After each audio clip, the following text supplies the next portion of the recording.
Shalom sahabat YouTubeku dimanapun kalian berada, jumpa lagi dengan saya Fatimah di sini.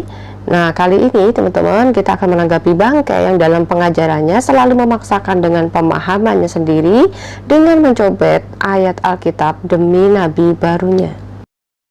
Muhammadin bi khota hasta biallah, karena dia datang dari Allah dan dia akan memperbaiki kedudukanmu. Loh, Muhammad kan lahir dari benih manusia yang tidak ada bedanya kamu dengan saya. Kok datang dari Allah? Ini gimana sih bangke? Kenapa sama? Dia kan juga bisa mati dan gak bisa bangkit lagi. Bahkan nasibnya setelah mati kan gak ada yang tahu. Kok meninggikan kedudukan kita? Gimana caranya? Sedangkan dia Yesus yang jelas datang dari sang Bapa saja malah kamu tinggalkan. Jadi otakmu yang waras tuh kemana bangke? Dalam Yohanes 16 ayat 27 sampai 28, sebab Bapa sendiri mengasihi kamu karena kamu telah mengasihi aku dan percaya bahwa aku datang dari Allah. Aku datang dari Bapa dan aku datang ke dalam dunia. Aku meninggalkan dunia pula dan pergi kepada Bapa. Kalau kamu percaya Yesus itu datang dari Bapa sebagai firman yang datang sebagai manusia, maka manusia yang percaya kepadanya akan memiliki kedudukan tinggi, yaitu kehidupan yang kekal.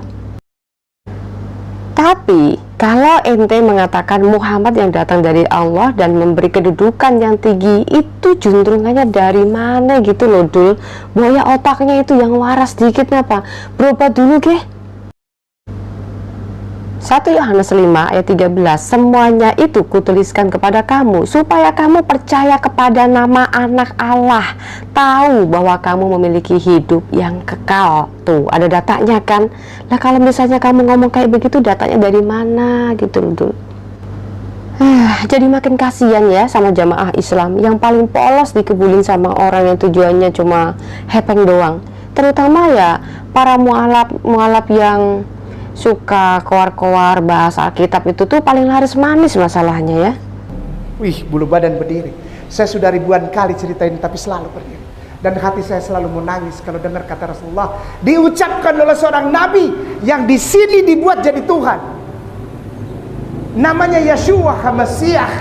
Yeshua HaMashiach, Isa HaMasih, Jesus Christ. Dia bilang there's only one, hanya ada satu manusia yang di dalamnya ada kebenaran dan kau harus ikut dia. Yohanes pasal 16 ayat 13. Wow, maksudmu di dalam Muhammad lah sang kebenaran itu gitu ya? Di mana datanya? Maksa amat gitu loh Dul. Si Ahmad aja nggak ngaku. Lagian kapan sih Muhammad mengaku diri sebagai akulah kebenaran? Otakmu kebalik bangke.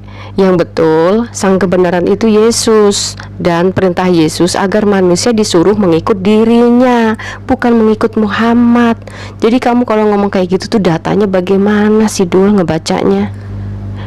Ente kok demen banget sih nipu umat, gak takut kualat ah? Akulah jalan dan kebenaran dan hidup. Tidak ada seorang pun yang datang kepada Bapa kalau tidak melalui aku. Nabi kamu orang kan harus melalui Yesus ya. Kalau nggak percaya Yesus nggak akan bisa sampai kepada Bapa di sorga. Itu yang betul Dul. Di sini Yesus berkata dalam Lukas 14 ayat 27, barang siapa tidak memikul salibnya dan mengikut aku, ia tidak dapat menjadi muridku. Bangke, durhaka lo, ngaku cinta Yesus tapi nggak mau pikul salib. Lo malah kabur ke padang gurun. Gimana sih? Jangan dilencengkan kebenarannya woi. Yang betul manusia disuruh ikut Yesus, bukan malah lo lencengin harus ikut Muhammad. Datanya tuh bagaimana sih kamu ngebacanya Dul? Dan ini yang betul dalam Yohanes 21 ayat 22, jawab Yesus, jikalau aku menghendaki supaya ia tinggal hidup sampai aku datang, itu bukan urusanmu, tetapi engkau ikutlah aku, kata Yesus. Lu mau ngomong apa coba? Oke, kita lihat ayat yang kamu copet dan kamu paksakan supaya membenarkan nabimu ya, dalam Yohanes 16 ayat 13. Tetapi apabila ia datang, yaitu roh kebenaran, ia akan memimpin kamu ke dalam seluruh kebenaran, sebab ia tidak akan berkata-kata dari dirinya sendiri, tetapi segala sesuatu yang didengarnya itulah yang akan dikatakannya, dan ia akan memberitakan kepadamu hal-hal yang akan datang. Jadi kalau roh kebenaran ini ditunjukkan pada Muhammad, maka itu sangat menistakan Roh Kudus. Karena roh kebenaran itu adalah roh yang kudus. Jadi kalau Muhammad hanyalah manusia biasa, tapi justru kau sejajarkan dengan Allah, itu kamu sedang menipu umat. Sebab roh kebenaran itu tidak punya nafsu birahi. Coba lihat nabimu, bininya berapa? Dalam Roma 3 ayat 10, seperti ada tertulis, tidak ada yang benar, seorang pun tidak. Jadi karena Muhammad itu hanyalah manusia seperti saya dan Anda, makanya dia juga punya dosa seperti saya dan Anda. Nggak percaya? Yuk kita lihat datanya ya. Mari kita lihat datanya. Muhammad butuh pengampunan dosa, supaya Allah memberi ampunan kepadamu terhadap dosamu yang telah lalu dan yang akan datang, serta menyempurnakan nikmatnya atasmu dan memimpin kamu kepada jalan yang lurus. Dalam Quran surat Al-Fat ayat 2. Tuh kan, nabimu saja masih butuh jalan yang lurus kok, masa mau meluruskan orang? Ya, cuma ngerasa aneh aja sih ya. Enak bener ya mentang-mentang nabi kok dosa-dosanya bisa dilenyapkan begitu saja. Apalagi dosa yang belum terjadi saja sudah dimaklumin. Lagi pula katanya roh kebenaran kok punya dosa. Ya nggak lucu lah bangke. Tapi ya setahu saya tuh para nabi dalam Alkitab itu bukan cuma gelarnya yang diistimewakan, tapi beban tanggung jawabnya yang sebagai pemimpin umat yang dipercaya Tuhan untuk menyampaikan firman-Nya kepada segala bangsa melalui bangsa Israel itu berat loh. Nah, kenapa berat? Karena seorang nabi itu ketika menerima perintah Tuhan, perintahnya itu juga harus ditaati si nabi tersebut. Jadi bukan seenak jidatnya sendiri bilang gini, jangan membunuh, dirinya suka membunuh. Terus lagi bilang, jangan berzina, dirinya sendiri berzina. Bukan begitu ya. Ya betul, ketika seorang nabi itu dipercayakan Tuhan untuk menyampaikan ke-10 firman ini kepada umat, dirinya sendiri sebagai nabi itu ya harus lebih bertanggung jawab, bahkan harus bisa memberikan teladan kepada umat. Jangan sampai umatnya dituntut gak boleh ini, gak boleh itu, gak boleh ini, gak boleh itu, dirinya sendiri bebas, lalu dosa-dosanya dia harus diampuni, masa depan, masa lalu, pokoknya gak boleh. Masa cuma bisa ngasih aturan tapi dirinya sendiri melanggar aturan? Ya nggak logik dong, ya kan? Ini contoh lagi ya dalam Yakobus 2 ayat 11. Sebab ia yang mengatakan jangan berzina, ia mengatakan juga jangan membunuh. Jadi jika kamu tidak berzina tetapi membunuh, maka kamu juga menjadi pelanggar hukum juga. Jadi salah satunya pun yang kamu kerjakan, salah satunya benar, tetap gak boleh. Itulah namanya hukum Taurat. Oke, balik ke laptop. Selanjutnya yang kedua, Muhammad hanyalah manusia biasa dan bukan roh kebenaran. Kita baca dalam hadis Sahih Muslim 4708, Rasulullah SAW bersabda, ya Allah, aku hanyalah Muhammad, seorang manusia yang bisa marah sebagaimana manusia yang lain. Sesungguhnya aku telah membuat perjanjian denganmu yang engkau tidak akan menyelisihinya. Maka mukmin mana saja yang pernah aku sakiti atau aku cela atau aku cambuk, hendaklah hal itu engkau gantikan untuknya sebagai penghapus dosa dan pengorbanan yang dengannya mereka bisa mendekatkan diri kepada pada hari kiamat kelak.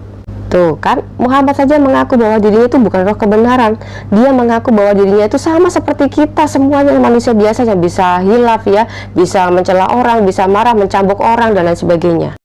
Ya, belum lagi tiap hari umatnya disuruh sholawatin biar digabungkan dengan para nabi. Ini menandakan dirinya tidak mampu mengendalikan akhiratnya, makanya mati pun gak bisa bangkit lagi kan. Makanya logikamu tuh ambyar bangke kalau Muhammad kamu percaya sebagai roh kebenaran ya. Sebab roh kebenaran itu tidak memiliki hawa nafsu daging. Lah nabimu bininya aja nggak cukup 4 ya kan. Ciri-ciri roh itu penurut, bukan lemah, gampang kegoda kayak kita manusia biasa ya. Contoh dalam Matius 26 ayat 41 kita baca. Berjaga-jagalah dan berdoalah supaya kamu jangan jatuh ke dalam pencobaan. Roh memang penurut tetapi daging lemah. Yesus bilang kamu cuma mengingini kepunyaan orang aja nggak boleh. Lah, Zainab mantunya sendiri malah diingini tuh, gimana dong? Mari kita baca datanya ya dalam Quran Surat Al-Ahzab ayat 37. Dan ketika kamu berkata kepada orang yang Allah telah melimpahkan nikmat kepadanya dan kamu telah memberi nikmat kepadanya, tahanlah terus istrimu dan bertakwalah kepada Allah, sedang kamu menyembunyikan di dalam hatimu apa yang Allah akan menyatakannya, dan kamu takut kepada manusia, sedang Allah lah yang lebih berhak untuk kamu takuti. Maka tatkala Zaid telah mengakhiri keperluan terhadap istrinya, kami kawinkan kamu dengan dia supaya tidak ada keberatan bagi orang mukmin untuk istri-istri anak-anak angkat mereka apabila anak-anak angkat itu telah menyelesaikan keperluannya daripada istrinya, dan adalah ketetapan Allah itu pasti terjadi. Tuh gimana? Mari kita buka datanya lagi ya dalam hadis Sahih Muslim nomor 2659. Aisyah bahwa dia berkata, tidakkah seorang perempuan malu jika dia menawarkan dirinya kepada laki-laki, hingga Allah Azza wa Jalla menurunkan ayat, kamu boleh menangguhkan atau menggauli siapa yang kamu kehendaki di antara mereka, dan boleh pula menggauli siapa yang kamu kehendaki. Dalam Quran Surat Al-Ahzab 51, saya Aisyah berkata, demi Allah, sesungguhnya Rabbmu sangat cepat memenuhi keinginan Anda. Ini konteksnya adalah Aisyah ini ngomong tentang Nabi atau suaminya gitu ya. Ya, mungkin menurut Anda, jika Nabi memiliki kebebasan dalam hal apapun yang bisa dimaklumkan, itu sih terserah Anda. Tapi tolonglah jangan copet ayat dari kitab sucinya orang Kristen untuk membenarkan status Nabi Anda. Jadi, tolong kembalikan surat Yohanes 16 ayat 13 itu pada tempatnya ya. Jangan dicopet untuk membenarkan kelakuan Nabi Anda, apalagi disamakan sebagai roh kebenaran. Emang situ terima kalau sholawat nabimu diganti dengan sholawat Paulus? Nggak terima juga kan? Nah itu loh, seperti itulah kira-kira. Yohanes pasal 16 ayat 13 ulang lagi. Lalu setelah itu Hilal lagi. Lalu ada namanya tefilah atau proskueno. Dia begini, maaf Bapak, tangannya begini, lalu ditaruh, lalu Widih, ngaco lagi nih. Sejak kapan kamu lihat kalau Yesus itu sujud model begitu, Bangke? Kalau bukan dari film The Passion of the Christ, iya kan? Pasti ngarang sendiri kamu. Nah sekarang pertanyaannya, satu, pernah nggak Yesus nyuruh murid-muridnya kalau berdoa itu harus ditentukan waktu, arah, dan tempatnya? Terus kamu sholatnya siapa yang suruh? Kamu ikut siapa? Dua, pernah nggak Yesus ngajarin kamu harus sholat dengan ritual hafalan? Tiga, pernah nggak Yesus ngajarin kamu untuk mendoakan Yesus agar masuk surga? Empat, pernah nggak Yesus ngajarin kamu puasa 30 hari yang makannya diganti waktu malam? Jadi, cara kamu sholat, cara kamu puasa, itu ajaran siapa? Makanya, jadi orang itu punyalah rasa takut sama Tuhan. Jadi kalau cuma cari duit model tipu-tipu begitu, jangan bawa-bawa kitab orang ke dalam forum agama kamu ya. Terus nggak usah copet-copet kitab orang, terus kamu cocotologikan untuk membenarkan nabimu. Sungguh memalukan. Katanya kitab Taurat dan Injil itu sudah lenyap dari muka bumi ini. Kenapa kamu masih getol nyopetin kitab yang dituduh sudah lenyap gitu loh Bangke? Kalau kamu punya akal sehat, berpikirlah kenapa sejarah Yesus dalam Alkitab dengan Al-Quran itu berbeda. Alkitab mengatakan bahwa Yesus mati disalib, tapi Al-Quran menyangkal kalau Yesus yang katanya Nabi Isa itu tidak disalib. Terus lu mau percaya yang mana Bangke? Nah, sebagai orang yang sudah keluar dari Alkitab dan Yesus, apakah masih pantas mengatakan diri cinta Yesus? Dan sebagai orang yang sudah tidak mengimani kitabnya orang Kristen tapi masih hobi comotin kitabnya orang Kristen untuk membenarkan nabi barunya, apakah itu benar? Itu memalukan Bangke. Serius, kalau menurutmu benar, maka Alkitab dengan Al-Quran harus dipersatukan. Tujuannya agar tidak ada dusta di antara kita. Gitulah, kayak lagu kan? Tapi, jika kamu orang yang mengimani Alkitab sebagai kitab suci saja dikatain kafir, bagaimana mungkin logikamu memakai kitab orang kafir untuk membenarkan nabimu? Betul. Kamu mau dibilang setengah kafir? Makanya Bangke sadar ya, mumpung masih diberi kesempatan, karena dengan caramu ini kamu justru nanti akan dihakimi Yesus sesuai apa yang dikatakannya ini. 2 Petrus 2 ayat 1-3. Sebagaimana nabi-nabi palsu dahulu tampil di tengah-tengah umat Allah, demikian pula di antara kamu akan ada guru-guru palsu. Mereka akan memasukkan pengajaran-pengajaran sesat yang membinasakan. Mereka Bahkan mereka akan menyangkal penguasa yang telah menebus mereka, dan dengan jalan demikian segera mendatangkan kebinasaan atas diri mereka. Banyak orang akan mengikuti cara hidup mereka yang dikuasai hawa nafsu, dan karena mereka jalan kebenaran akan dihujat. Dan karena serakahnya guru-guru palsu itu akan berusaha mencari untung dari kamu dengan cerita-cerita isapan jempol mereka. Tetapi untuk perbuatan mereka itu hukuman telah lama tersedia, dan kebinasaan tidak akan tertunda.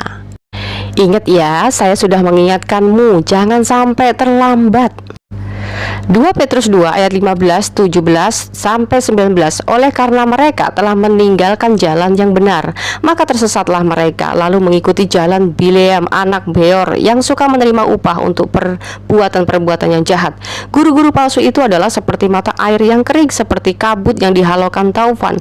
Bagi mereka telah tersedia tempat dalam kegelapan yang paling dahsyat, sebab mereka mengucapkan kata-kata yang congkak dan hampa, dan mempergunakan hawa nafsu cabul untuk memikat orang-orang yang baru saja melepaskan diri dari mereka yang hidup dalam kesesatan.